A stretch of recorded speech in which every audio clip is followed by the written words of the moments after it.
أعوذ بالله من الشيطان الرجيم. بسم الله الرحمن الرحيم.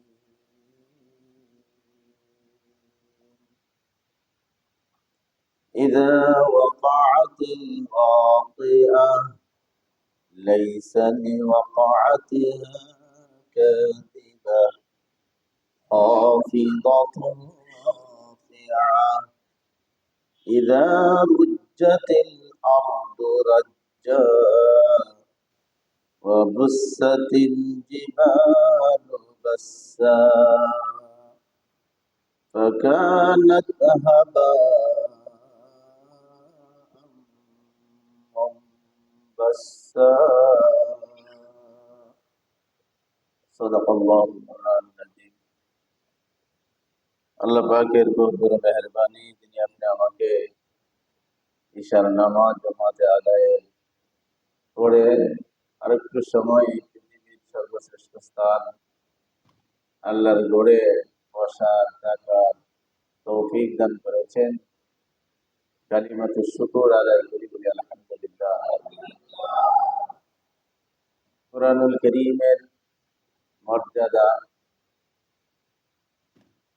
সারা সৃষ্টি জগতের ভিতরে আল্লাহ পাকের মর্যাদা যেমন, সারা পৃথিবীর সমস্ত কথা আর বই পুস্তকের ভিতরে কুরআনুল কারীমের আল্লাহ পাকের কথার মর্যাদাও তেমন। সৃষ্টির সাথে স্রষ্টার যেমন কোনো তুলনা চলে না, ঠিক সারা পৃথিবীর সমস্ত বই পুস্তক কিতাবাদির সাথে আল্লাহর কালাম কুরআনের কোনো তুলনা হয়। সুবহানাল্লাহ বলি। আল্লাহ পুরা কালামই আল্লাহ পাকের বড় রহমত বরকতে ভরপুর। এর ভিতরেও সময় তো যেরকম, সবটাই আল্লাহ পাকের সময়। বার তো প্রত্যেকটা বারই আল্লাহ পাকের সৃষ্টি, সময়ের দাম। এরপরেও কিছু কিছু বারের মর্যাদা কিছু বারের চেয়ে বেশি আছে না নাই? হ্যাঁ, জুমাবারের মর্যাদা সপ্তাহের অন্য দিনের বারের চেয়ে কম না বেশি? দিন তো সমানই, ঘন্টাও সমান, মিনিট সেকেন্ডও সমান। এরপরেও জুমার দিনের মর্যাদা বাকি সপ্তাহের অন্য দিনের উপরে বেশি। হ্যাঁ, মানুষ তো এমনি মর্যাদাশীল, সম্মানের সৃষ্টি, কিন্তু এরপরেও মানুষের উপরে কিছু মানুষের মর্যাদা বেশি আছে না নাই? হ্যাঁ, নবীগণ রসুলগণ সবাই তো আল্লাহর নবী আর রসুল। এরপরেও কিছু রসুলের মর্যাদা, কিছু নবীর মর্যাদা অন্যান্য নবী রাসূলের চেয়ে বেশি আছে না নাই? মসজিদের মর্যাদা পৃথিবীর সমস্ত জায়গার চেয়ে বেশি। এরপরেও সব মসজিদ এক না, কিছু কিছু মসজিদের চেয়ে কিছু কিছু মসজিদের মর্যাদা বেশি আছে না? হ্যাঁ, আল্লাহু আকবার। আপনি আমার এই বাইতুল মামুরে 1,00,000 রাকাত নামাজ পড়লে যে সওয়াব হবে, আল্লাহর ঘর বাইতুল্লাহতে 1 রাকাত নামাজ পড়লে সেই সওয়াব। তো 1,00,000 রাকাতের সমান হয়ে গেছে জায়গার বেশকমের কারণে, স্থানের বেশকমের কারণে। আছে না নাই? সারা পৃথিবীর উম্মতকে ইজ্জত আর সম্মান একসাথে মিলাইলেও একজন নবীর মর্যাদার সমান হবে না। কিন্তু এরপরেও সমস্ত নবীগণের মর্যাদা একসাথে মিলাইলেও আমাদের নবীর মর্যাদার সমান হবে না। ঠিক আছে না? আসমানি কিতাব ছোট বড় মিলায়া 104 খানা, ঠিক আছে না? এর ভিতরে বড় 4খানা। এই বড় 4খানা কিতাবের ভিতরে তাওরাত, জবুর, ইনজিল, এই 3টার মর্যাদা, বাকি ছোট আরো 100 খানার মর্যাদা মিলাইলেও কুরআনুল কারীমের মর্যাদার সমান হবে। সবটি তো আল্লাহর কালাম, সবটি আল্লাহর কালাম। ঠিক এমনি ভাবে কুরআনুল কারীমের ভিতরে 114টা সূরা আছে, 30টা পারা আছে, 6666টি আয়াত আছে। হ্যাঁ, কিছু কিছু আয়াতের মর্যাদা কিছু আয়াতের চেয়ে বেশি। এমনি ভাবে কিছু সূরার মর্যাদা অন্যান্য সূরার চেয়ে বেশি। গত সপ্তাহে আমরা এর আগের তাফসীরে আলোচনা করতেছিলাম যে কোরআনটা তো আল্লাহ পাকের, পুরাটাই আল্লাহ পাকের কালাম। এরপরে রাসূল করিম সাল্লাল্লাহু আলাইহি সাল্লাম তার মনের ভিতরে আশা করতেন যে সূরা মুলক যেন তার উম্মতের নারী পুরুষ সকলের অন্তরে থাকে। সূরা মুলকের আলোচনা আমরা করছিলাম। ঠিক এমনি মর্যাদার সিরিয়ালের বিশেষ মর্যাদার এক সূরা আজকে যা আপনার সামনে পড়েছি। অনেকেই তেলাওয়াত করতে হয়তো বুঝে গেছেন, যারা তেলাওয়াত করেন জানেন পড়েন। সূরা ওয়াকিয়া, সূরা ওয়াকিয়া। আলহামদুলিল্লাহ, মর্যাদাশীল সম্মানের বিশেষ একটা বৈশিষ্ট্য সূরা ওয়াকিয়ার ভিতরে আল্লাহ পাক রেখে দিয়েছেন। হ্যাঁ, মদিনায় অবতীর্ণ একটা সূরা। কোথায় অবতীর্ণ হয়েছে? মদিনায়। আল্লাহু আকবার। আয়াতের সংখ্যা আছে এখানে 96টা, রূপ আছে 3টা। সূরার সিরিয়ালে যা 46 নম্বর সূরা। কয় নম্বর সূরা? 46 নম্বর সূরা, সূরা ওয়াকিয়া। ফজিলত অনেক, এর ভিতরে বিশেষ একটা ফজিলতের কথা তাফসীরে ইবনে কাসিরের ভিতরে হযরত মুফাসসির বড় সুন্দর করে বর্ণনা করছেন। সাহাবাদের ভিতরে বিশেষ একজন সাহাবী নাম আব্দুল্লাহ ইবনে মাসউদ। নাম শুনছি না আমরা আরো? আব্দুল্লাহ ইবনে মাসউদ রাদিয়াল্লাহু তাআলা। তিনি যখন একদম অসুস্থ হইয়া, যাকে আমরা বলি মৃত্যু শয্যায় শায়িত, জীবনের শেষ প্রান্তে অবস্থা চলে গেছে, ইসলামের তৃতীয় খলিফা, কিনা নাম?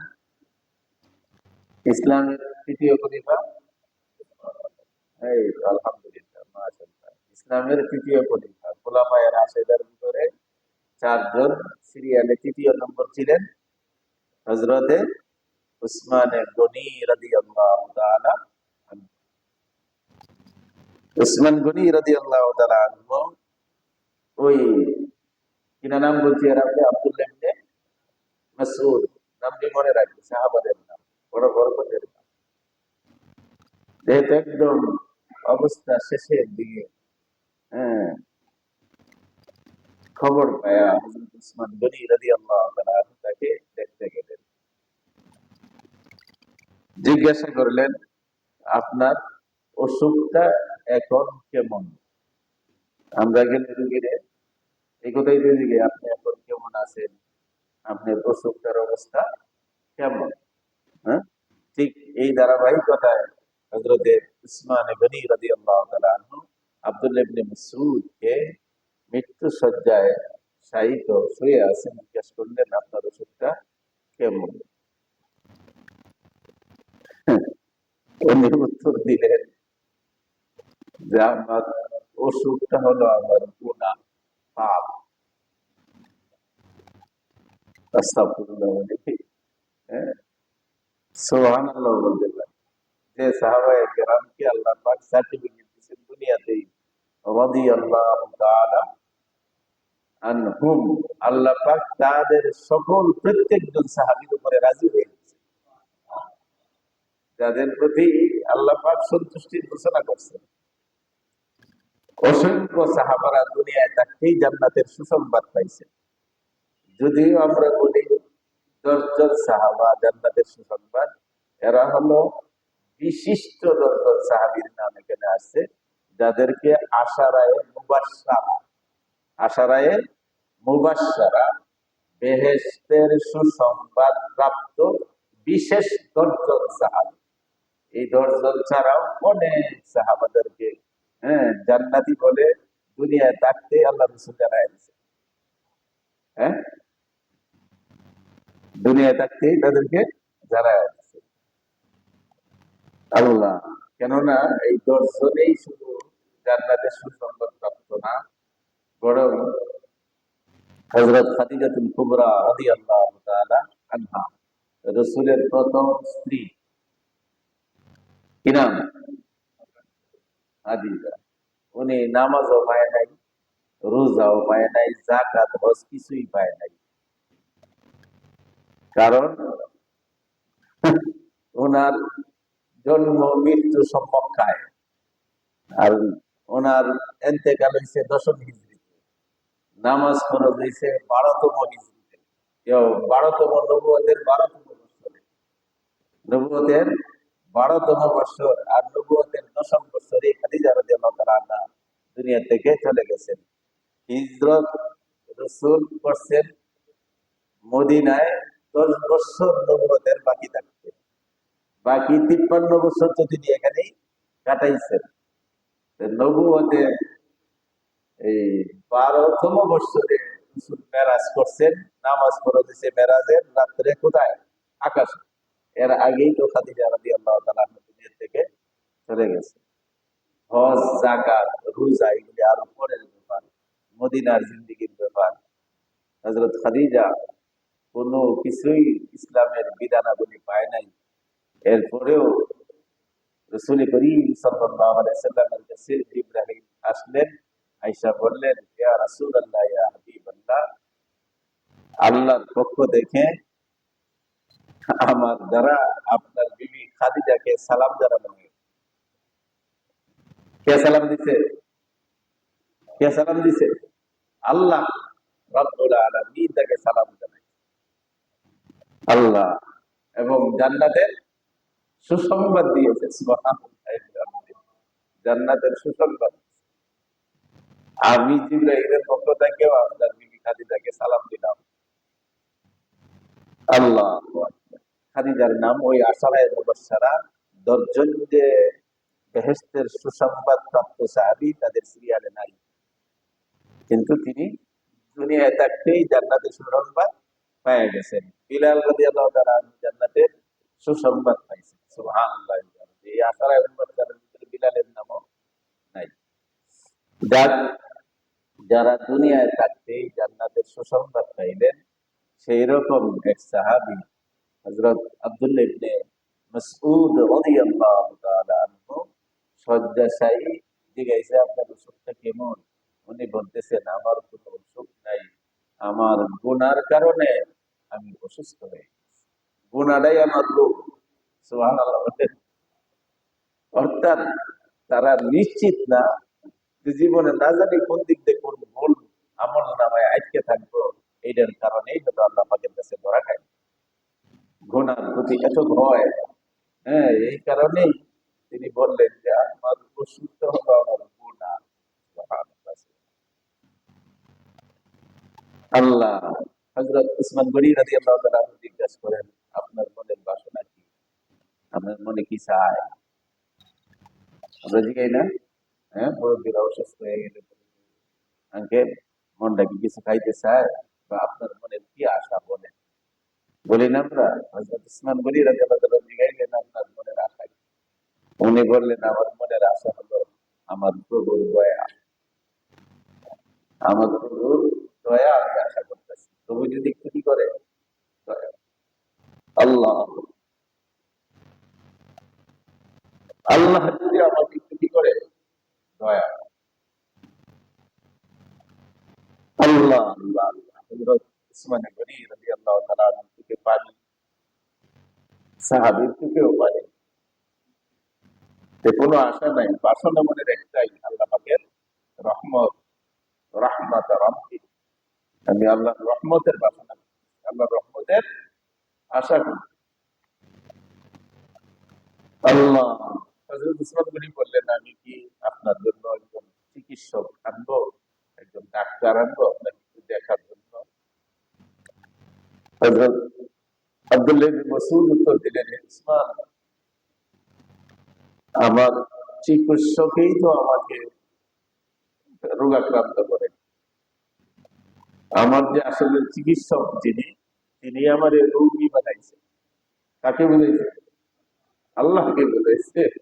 তিনি তো সবচেয়ে বড় চিকিৎসক, দুনিয়ার আহকামুল হাকিমিন, তিনি সমস্ত চিকিৎসকদের তিনি বড় চিকিৎসক।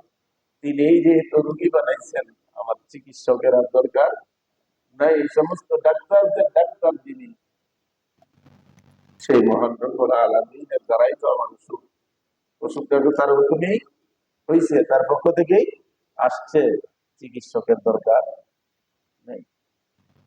হযরত ওসমান গনি বললেন, বাইতুল মাল থেকে হ্যাঁ আপনার জন্য কিছু উপঢৌকন, কিছু উপহার, সরকারি যে হ্যাঁ ধনাগার আছে, কোষাগার আছে, সেখান থেকে আপনি অসুস্থ অবস্থায় পড়ে আছেন, কিছু সামান্য হাদিয়া উপহার যদি দেওয়ার ব্যবস্থা করা হবে।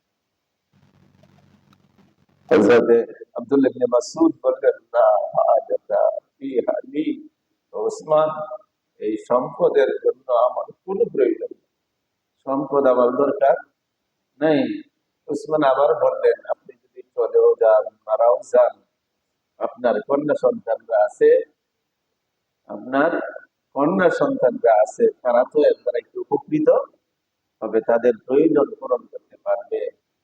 এই আব্দুল্লাহ ইবনে মাসউদ রাদিয়াল্লাহু তাআলা আনহু বলতেছেন, হে উসমান, আমি আমার সন্তানদেরকে বড় তাকিদ করে, বড় জোর দিয়া সূরা ওয়াকিয়ার নির্দেশ জারি করে দিয়েছি। এই সূরা ওয়াকিয়া বড় কঠোর ভাবে আমি তাদেরকে সূরা ওয়াকিয়ার ব্যাপারে আদেশিত করেছি, আদেশ দান করেছি।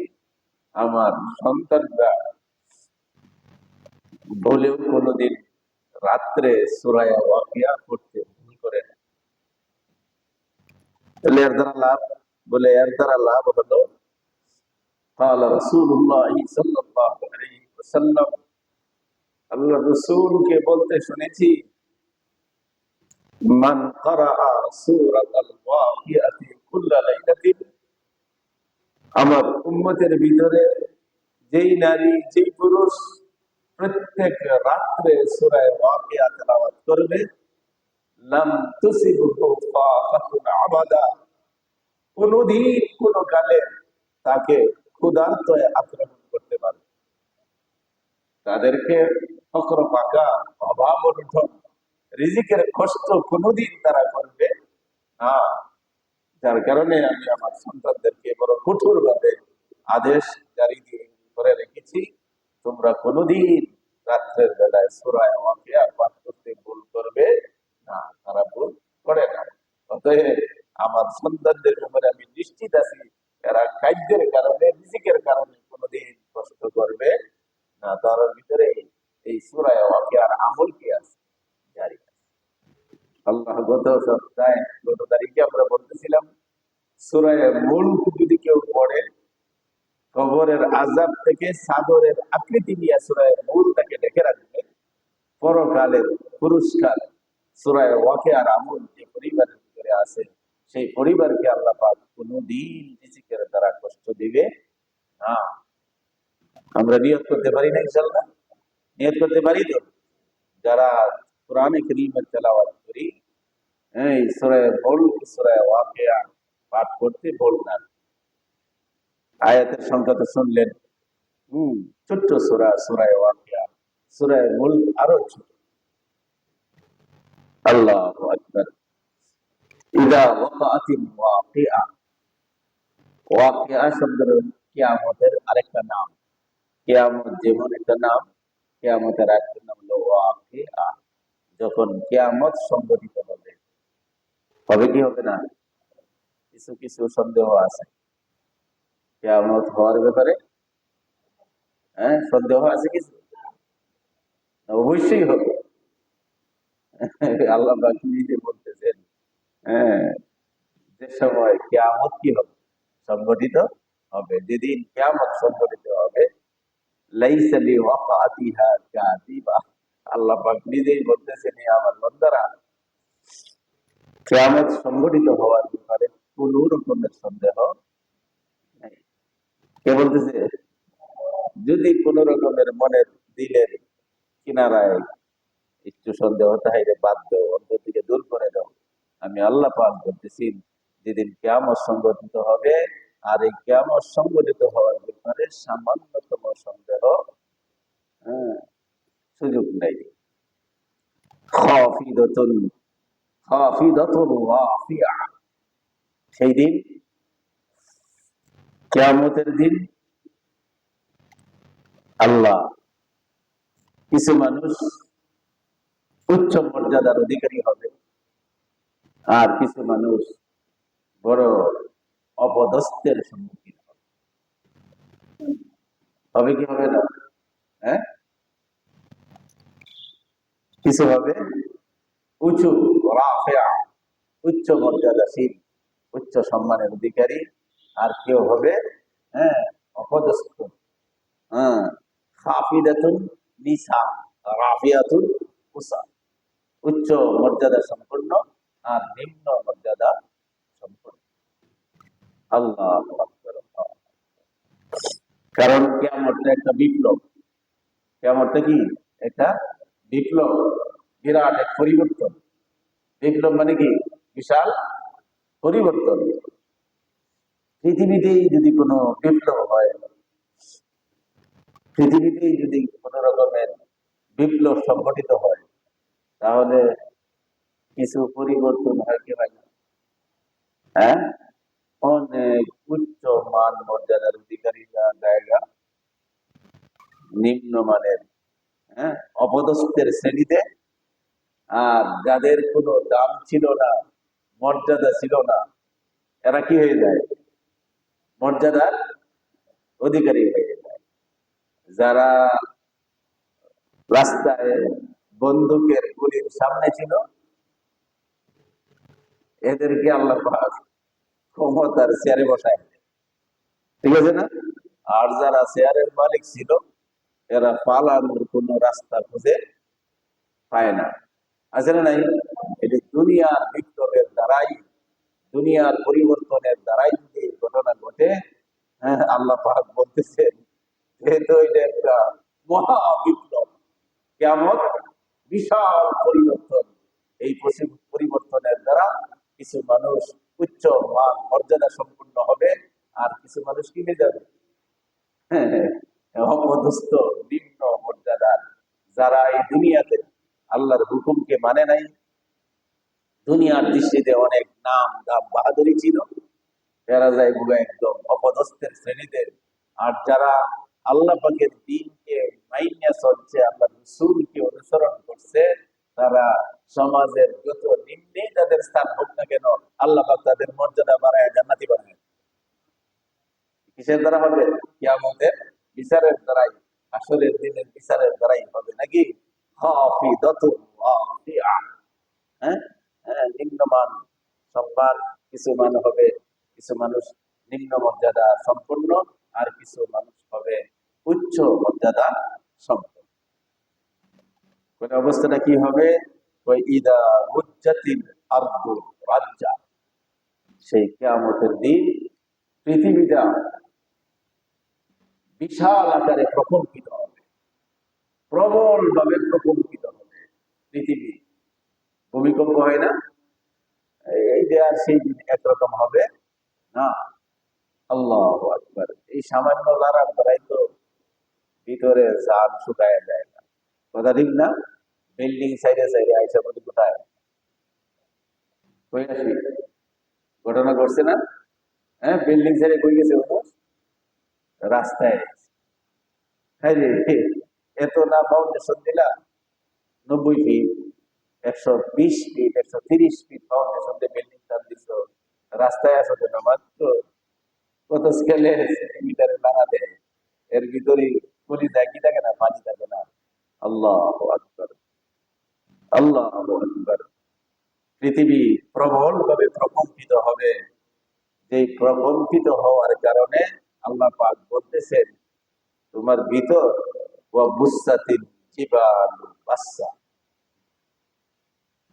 পর্বতমালা চূর্ণ বিচূর্ণ হয়ে যাবে। পৃথিবীতে বড় শক্তির অধিকারী পাহাড়, লোহার পাহাড়, কত ফিট যে গেছে তার ফাউন্ডেশন, যার কারণে ওই যে কয়টা পাহাড় লড়ে না, পাহাড় লড়ে না, হ্যাঁ, বলে এই পাহাড় পর্বতমালা সেদিন চূর্ণ বিচূর্ণ হয়ে যাবে। আমাদের বিল্ডিং, আমার বিল্ডিং 110 তলা, 30 তলা আর 250 তলা, পাহাড়ের তুলনায় কিছুই না। পাহাড় যদি চূর্ণ বিচূর্ণ হয়ে যায় তাহলে আমার আপনার বিল্ডিং এর অবস্থা কি হবে? এই জন্য বলছে ইদা রুজ্জাতিল আরদু রাজ্জা ওয়া বুসাতিল জিবালু বাসসা, পর্বতমালা চূর্ণ বিচূর্ণ হয়ে যাবে। ফাকানাত হাবাআম মুনবাসসা, আসমান জমিন সব চূর্ণ বিচূর্ণ হইয়া, পর্বতগুলি চূর্ণ বিচূর্ণ হইয়া আল্লাহু আকবার উৎক্ষিপ্ত ধুলির পড়ার মতো হয়ে যাবে, যে ধুলি পড়ার কোনো অস্তিত্ব নাই, বাতাসের সাথে ঘুরতেছে, হ্যাঁ, কোন রকমের কারোর সাথে কোনো সম্পর্ক নাই। বালুকণা গুলি বাতাসে যে ঘুরে, বলে সারা পৃথিবীটা ফাঁকা আবার উৎক্ষিপ্ত ধুলি পড়ার মতন উঠতে থাকে। আল্লাহু আকবার, আল্লাহু আকবার। ওয়া কুনতুম আজওয়াজান সালাসা, ওয়া কুনতুম তোমরা, মানুষ, এই পৃথিবীবাসী যারা আছো তোমরা, আখিরি জামানার উম্মতেরা, ওয়া কুনতুম আজওয়াজান সালাসা, তোমরা 3 ভাগে বিভক্ত হয়ে যাবে। সারা বিশ্বের মানুষ কি হবে? 3 ভাগে বিভক্ত হয়ে যাবে, 3টে দলে ভাগ হয়ে যাবে। আসহাবুল মাইমানা, একটা দল হবে ডানপন্থী, যাদেরকে হযরত আদম আলাইহিস সালামের ডান অংশ থেকে তৈরি করছে। সুবহানাল্লাহ, ডান অংশ থেকে, হ্যাঁ, একদল বনি আদম নারী পুরুষকে আল্লাহ পাক বানাইছেন। একটা ভাগ হয়ে যাবে ডানপন্থী, ডানের দল আছে না, ডানপন্থী বামপন্থী, হ্যাঁ, একদল হবে ডানপন্থী, যাদেরকে আল্লাহ পাক হযরত আদম আলাইহিস সালামের, হ্যাঁ, ডান দিক থেকে তৈরি করেছেন।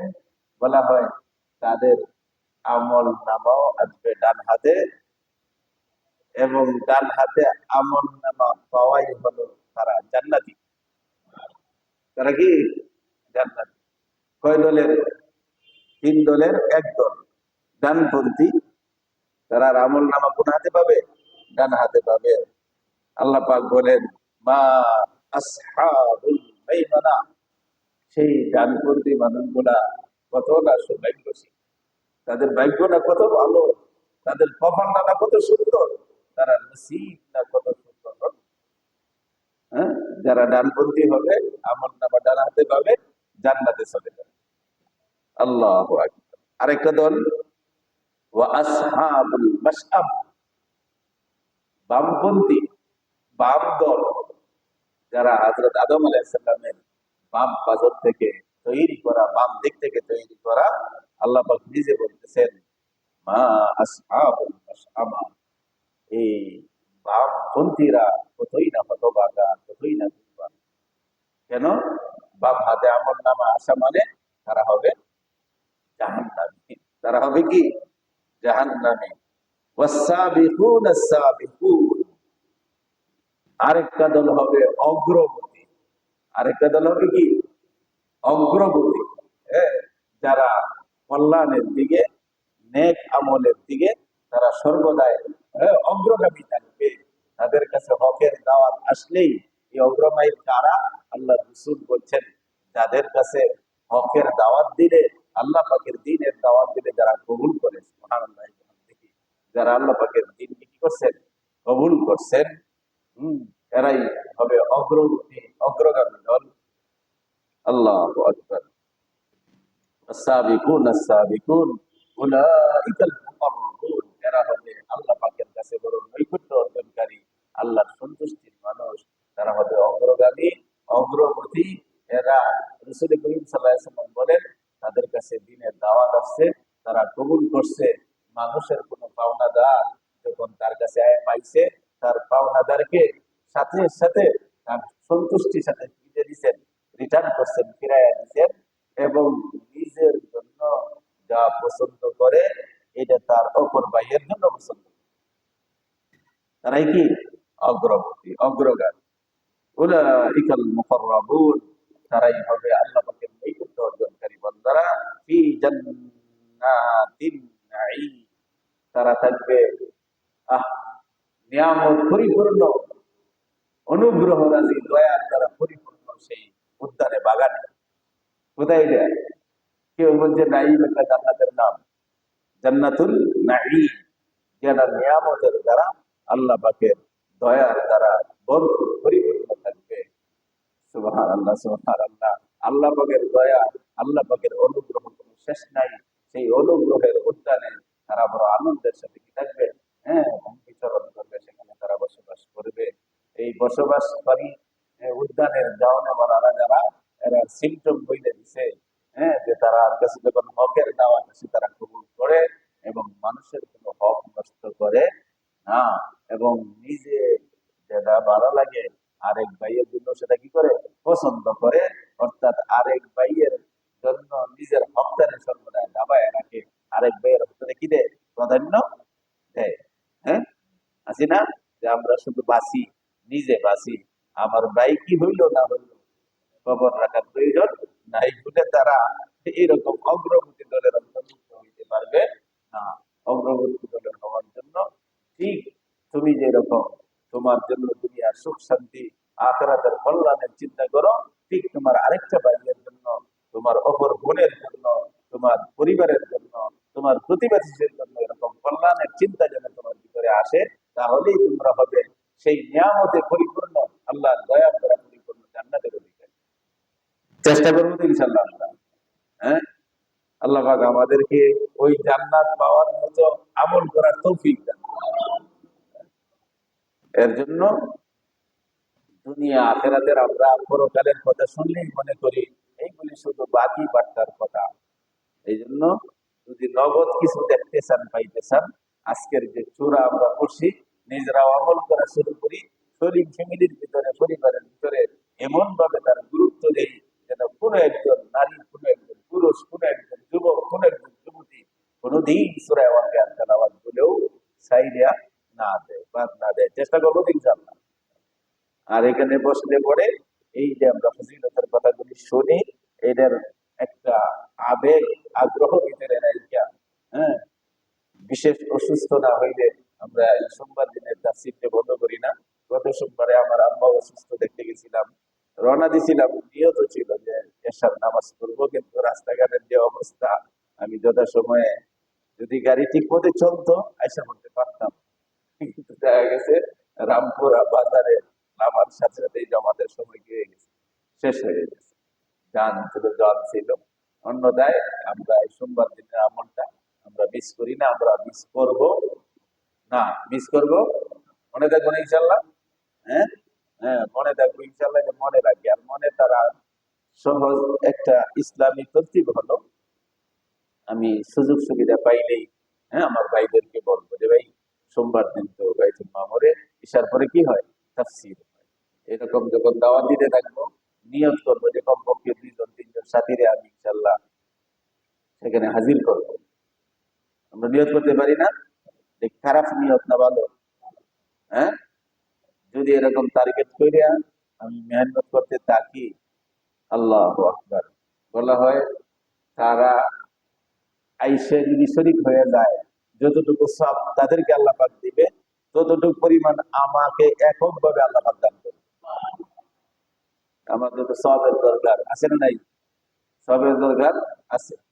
আমরা চেষ্টা করি বলে তারা যদি নাও আসে, আসলে শুনলে যে সব হইতো, আল্লাহ পাক আমার আমল নামায় অটোমেটিক সবটা দেয়। আমার তো লস নাই। যদি আমি বইলে দাওয়াত দেই, তারা আনতে পারি লাভ, না আনতে পারলেও লস। কষ্ট করলাম, কেউ আইলো না, না আনতে পারলেও লাভ, না আনতে পারলেও লাভ। চেষ্টা করবো তো ইনশাআল্লাহ।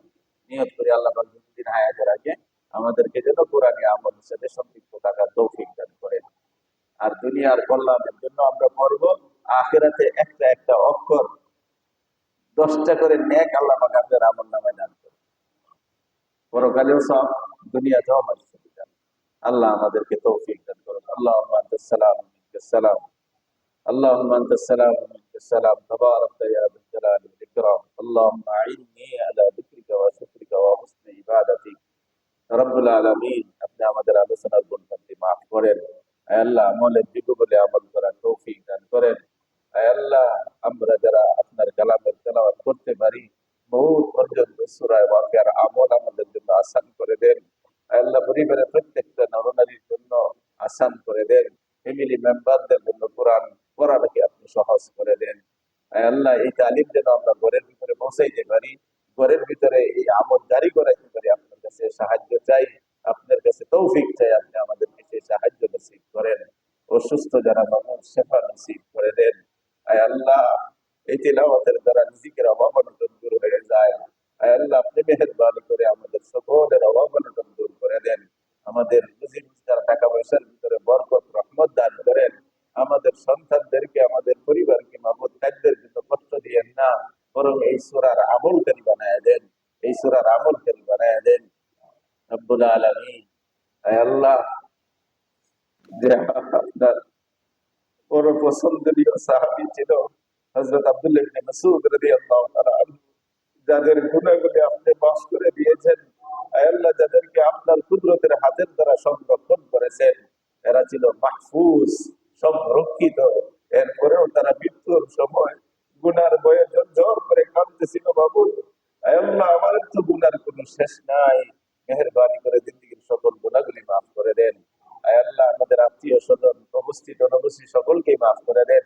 আয় আল্লাহ আমাদের স্ত্রীদেরকে মাফ করে দেন, আমাদের ভাই বেড়াদেরকে মাফ করে দেন, আমাদের ছেলে মেয়েদেরকে মাফ করে দেন। রব্বুল আলামিন নিষ্পাপ মাসুম বানায়া আমরা মৌতের সময় ঈমান নিয়ে মরতে পারি সেই তৌফিক দান করেন। আয় আল্লাহ মাযহাবের ইমাম আবু হানিফা কাঁদতেন, মাবুদ গো একটা ছোট্ট গুনার জন্য যদি তুমি শাস্তি দাও আমি আবু হানিফাটা বরদাস্ত করতে পারবো না, এই শরীর তো আমার নাই। ও মাবুদ আমরা ছোট নয় বড় বড় গুনাহ দ্বারা আমলনামা ভারী হয়ে আছে, মেহেরবানি করে আপনার দয়ার দ্বারা মাফ করে দেন, আমলনামাকে গুনাহ থেকে সাফ করে দেন, গুনাহ না হয় সেভাবে চলার তৌফিক দেন রব্বুল আলামিন।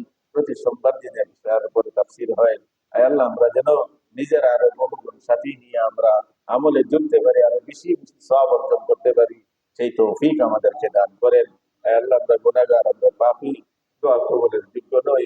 ও মাবুদ আপনার ঘর জিয়ারতকারী মুরব্বীরা আছে, আয় আল্লাহ সাদা দাড়িওয়ালা আছে, কিতাবের ভিতরে আছে সাদা দাড়িওয়ালা হাত উঠাইলে এই হাত নাকি আপনার ফিরাইতে লজ্জা লাগে। ও মাবুদ আপনার ঘর জিয়ারতকারী হাজিরা যদি হাত উঠায় সেই হাত নাকি ফিরাইয়া দেন না। আয় আল্লাহ যুবকরা যখন আপনার কাছে হাত বাড়ায় আপনার রহমতের দরিয়ায় ঘুষ মারে। রব্বুল আলামিন কিছু যুবকরাও তো হাত বাড়াইছে, যে কোনো একটা হাতকে উসিলা করে আমাদের সকলের দোয়াগুলি কবুল করেন। ভবিষ্যতে আরো যত দোয়া করবো সকল ভালো দোয়াগুলি আপনি কবুল করেন। আপনার হাবিবের খাতিরে আমাদের সকলের প্রার্থনাগুলি কবুল করেন। মুর্দাদেরকে মাগফিরাত নসিব করে জান্নাতি বানায় দেন, মুর্দাদেরকে মাগফিরাত নসিব করে জান্নাতি বানায় দেন। রব্বির হামহুমা কামা রাব্বায়ানি সগীরা, রব্বির হামহুমা কামা রাব্বায়ানি সগীরা। হে আল্লাহ মওতের সেই কঠিন বিপদের সময়ে আমাদের সকলের জবানে জারি করে দিও না ইলাহা ইল্লাল্লাহ মুহাম্মাদুর রাসূল সাল্লাল্লাহু আলাইহি ওয়াসাল্লাম।